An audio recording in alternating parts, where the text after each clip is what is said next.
السلام علیکم ورحمۃ اللہ وبرکاتہ۔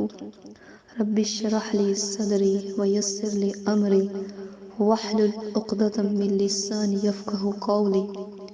رب یسر ولا تؤثر وتمم بالخیر وبک نستعین۔ الحمدللہ رب العالمین۔ آج کا موضوع ہے خواب کو زائل کرنے کا طریقہ۔ آپ صلی اللہ علیہ وآلہ وسلم نے فرمایا، مومن کو دو طرح کے خواب آتے ہیں۔ ایک خواب اسے اللہ سبحانہ و تعالیٰ کی طرف سے آتا ہے جو ہر صورت اس کے لیے خیر کا باعث ہے، اور دوسرا خواب اسے شیاطین کی طرف سے آتا ہے جو اسے پریشان کرنے کی صورت میں بار بار اس کے خوابوں میں آ جاتے ہیں۔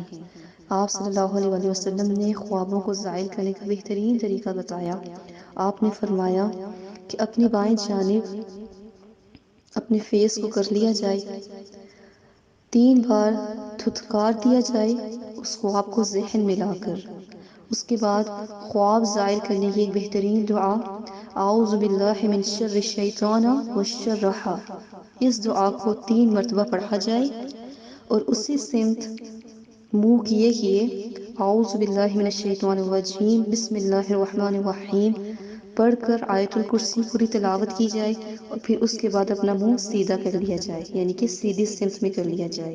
اس کے بعد دوبارہ سے اعوذ باللہ من الشیطان الرجیم پڑھ کر بسم اللہ الرحمن الرحیم پڑھ کر پوری سورہ فاتحہ تلاوت کریں، اور پھر اپنی آنکھوں کو بسم اللہ پڑھ کر کھول لیں۔ انشاءاللہ تعالیٰ خواب کا اثر بالکل زائل ہو جائے گا۔ وہ خواب آپ کی زندگی میں کبھی بھی اس خواب کا اثر نہیں پڑے گا انشاءاللہ۔ اللہ سبحانہ و تعالیٰ کی توفیق، اس کی مدد، اس کی آیات کو پڑھنے کی نسبت، اس کی آیات کو پڑھنے کی برکت سے اس خواب کا اثر بالکل زائل ہو جائے گا۔ بارک اللہ فیکم۔ السلام علیکم ورحمۃ اللہ وبرکاتہ۔